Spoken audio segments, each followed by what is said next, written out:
Salam sejahtera Malaysia, denyut nadi suara rakyat bergema di channel ini. Jangan lupa tekan butang subscribe, like dan share. Malaysia kita punya, cintai Malaysiaku, kita jaga kita.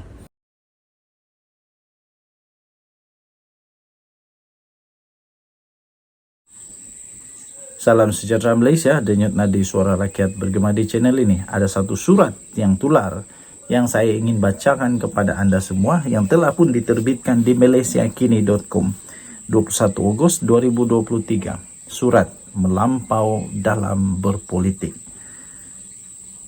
Demikian surat itu.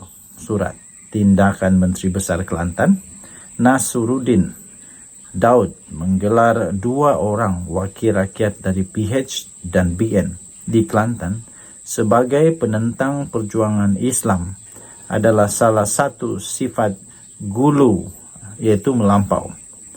Ia mempunyai unsur ekstrim dalam beragama dan mendekati takfiri. Cukuplah pengajaran daripada pelbagai peristiwa gelap yang berlaku akibat amanat Banggol Peradong dijadikan pengajaran untuk menjadikan kita masyarakat yang lebih matang dalam menghadapi perbezaan.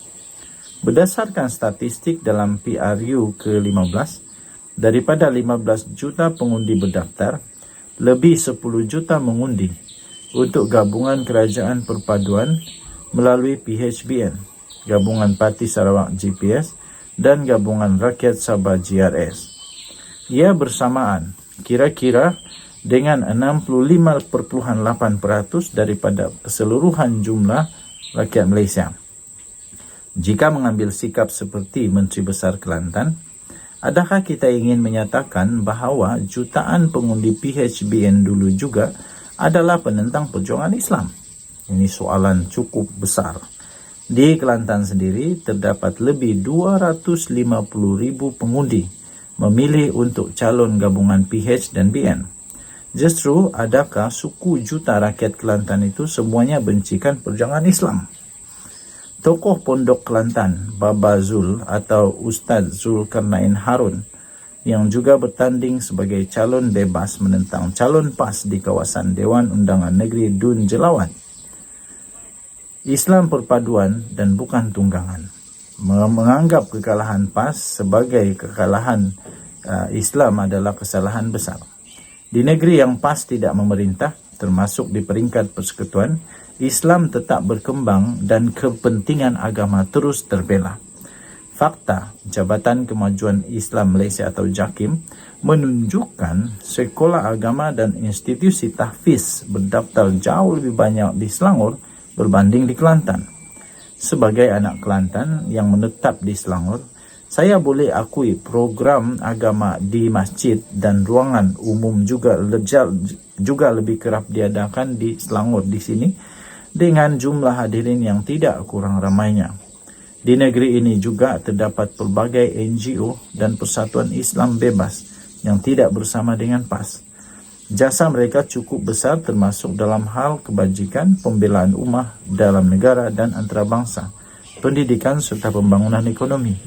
Adakah kita hendak labelkan semua mereka itu juga penentang Islam kerana tidak menyertai PAS?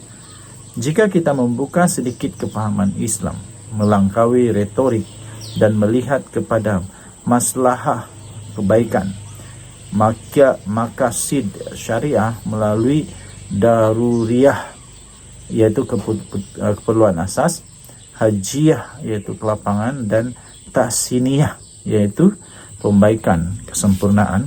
Bolehkah kita katakan negeri yang menolak PAS sebagai kerajaan yang mengabaikan ketiga-tiga masalah tersebut? Telitilah latar belakang adun Kota Lama, Dr. Hafizah Mustaqim, sebelum menghukum sama ada dia seorang penentang Islam, seperti di label Menteri Besar, atau kata-kata tersebut merupakan fitnah semata-mata. Akhir kalam, bersederhanalah dalam berpolitik.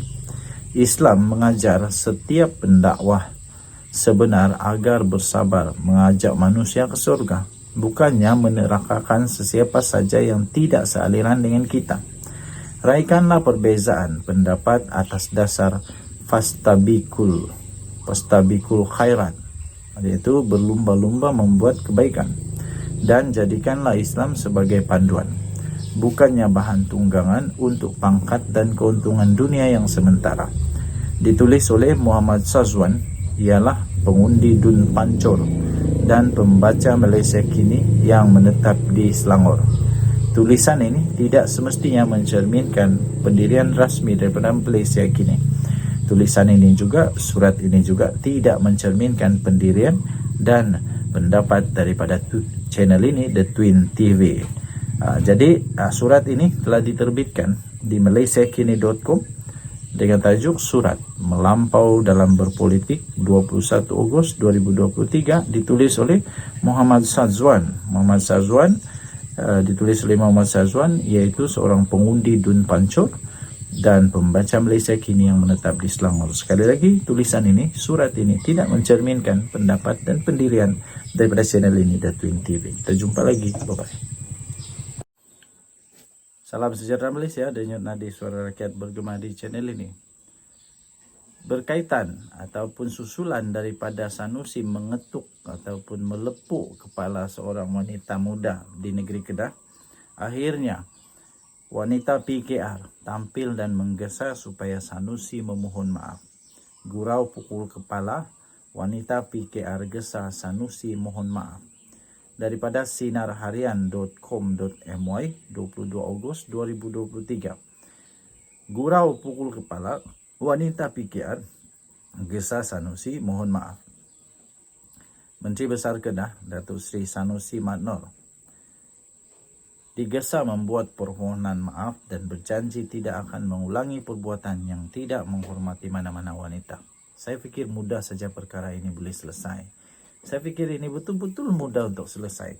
Kalau betul-betul apa yang diminta oleh wanita PKR ini untuk Sanusi mohon maaf dan berjanji tidak mau buat apa-apa lagi seperti itu untuk menghormati wanita, senang saja. Sanusi kena rendahkan hati, rendahkan diri, dan tampil untuk mohon maaf dan berjanji tak buat lagi. Senang, selesai cerita semuanya. Jangan kasih panjang lagi. Selesai cerita. Jadi senang saja supaya Sanusi tampil dengan hati terbuka, mohon maaf dan berjanji tak buat lagi. Selesai cerita. Tak ada lagi isu. Tapi kalau dipanjang-panjangkan, makin panjanglah dia. Pengarah komunikasi wanita Parti Keadilan Rakyat, yaitu Nuraini Nordin, berkata, walaupun Sanusi menjelaskan tindakannya mengetuk kepala seorang wanita muda itu dengan kertas adalah sekadar bergurau, tapi perbuatannya itu tetap salah daripada segi adab. Menurutnya, Sanusi seolah-olah meremehkan maruah wanita, apatah lagi tindakan dibuat terhadap seseorang wanita yang sudah dewasa. Sedangkan anak kecil pun tidak boleh kita perlakukan begitu, apatah lagi seorang wanita, kata beliau. Tambah beliau lagi pula beliau melakukannya di tempat terbuka yang dilihat oleh ramai orang, dan wanita muda berkenan juga ada urusan rasmi dengannya, yaitu berkaitan permohonan bantuan untuk pembelajarannya. Bukan saja wanita muda berkenaan tentunya terasa dimalukan diperlakukan sedemikian, bahkan keluarga dan ibu bapanya juga pasti tidak senang hati yang sama, katanya dalam satu kenyataan pada Selasa yang lalu. Beliau menambah, sebagai Menteri Besar atau Ketua Kerajaan Negeri, perbuatan Sanusi itu amat tidak wajar dan memberi gambaran sikap kepimpinannya yang kasar dalam melayani rakyat jelata, terutamanya kaum wanita. Katanya begitu ke cara dan layanan beliau dalam melayan rakyat dalam urusan yang bukan berkaitan keluarga. Sebaliknya atas urusan rasminya sebagai Menteri Besar. Tambahnya lagi, wanita PKR dalam hal ini ingin mengajak semua kaum wanita di negara ini supaya bersuara untuk membantah perbuatan Menteri Besar itu demi mempertahankan maruah wanita secara keseluruhannya, katanya. Jadi, tuan-tuan dan puan-puan yang dihormati sekalian, pada saya senang saja masalah ini selesai, yaitu Sanusi tampil saja ikut apa yang Ketua wanita PKR ini minta, yaitu untuk dia tampil, memohon maaf dan berjanji supaya tak melakukan lagi. Tak buat lagi perkara yang sama untuk menjaga martabat wanita. Senang saja, selesai. Bila dah ada buat begitu, semuanya selesai. Saya fikir dah semua selesai. Kita jumpa lagi. Bye-bye.